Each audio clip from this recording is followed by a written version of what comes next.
China's plans are falling apart. Beijing wanted to weaken its adversaries by exporting a deadly virus. It wanted to cash in on the crisis, profiteer from the pandemic, and use its vaccine doses to dominate the world. Even fake some generosity. Too bad the plan is now falling like a house of cards. Forget weakening its adversaries. China is finding itself increasingly isolated. Forget profiteering from the pandemic. Chinese companies are being booted out of countries. As for its vaccines, China is finding it increasingly hard to find takers. Let me tell you what a YouGov survey has found now.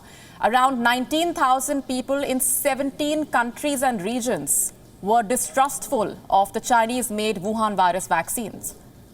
Are you surprised? Let me ask you something. Why should the world buy Chinese vaccines at all?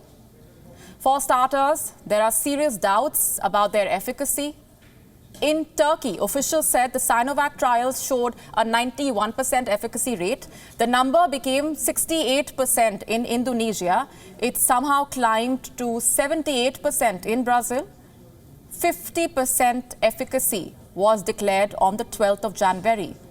That is just about the WHO threshold to consider a vaccine effective, just 50%. Why would anyone want to be injected with something so dicey? That's not all. China is also failing to deliver vaccines. It signed deals with around 24 countries, all in the low and middle income bracket.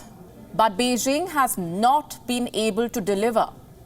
Brazil and Turkey say China is delaying shipping. China had promised to deliver 10 million doses to Turkey in December 2020. None arrived that month. In early January, only 3 million did. Why? China says there is an increase in demand back home. Why wouldn't there be? China is currently facing its biggest Wuhan virus wave since March 2020. What's more, the Sinovac factory in the Beijing area itself is overwhelmed by the virus cases. Hong Kong ordered 7.5 million doses of Chinese vaccines, but it has not received any data or document on distribution till date.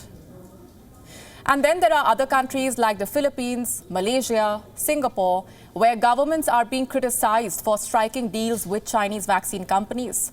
In short, there is a fall in both the demand and the supply of Chinese vaccines. The doses were supposed to deliver a diplomatic win for the dragon. They were supposed to earn goodwill and score geopolitical goals. But China is failing to export its vaccines, so here is what it is doing instead. Exporting a smear campaign. Chinese state media has now started a fake news drive targeting Pfizer and Moderna shots. The Chinese media has been tasked with questioning the safety of these shots and presenting Chinese vaccines as safer alternatives.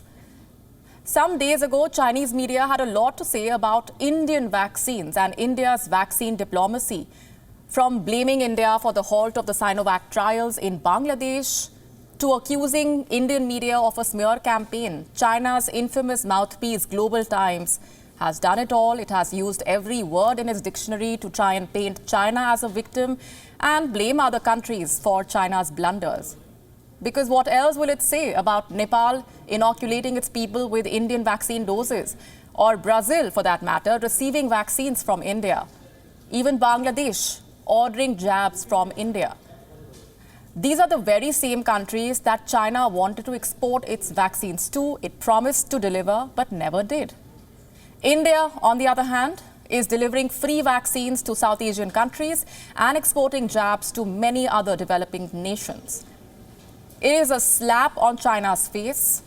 So Beijing is now weaving a fictional narrative around it. Full points for creativity here.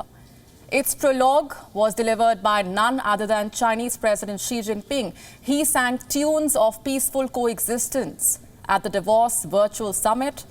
Also preached about, quote-unquote, misguided approach of antagonism.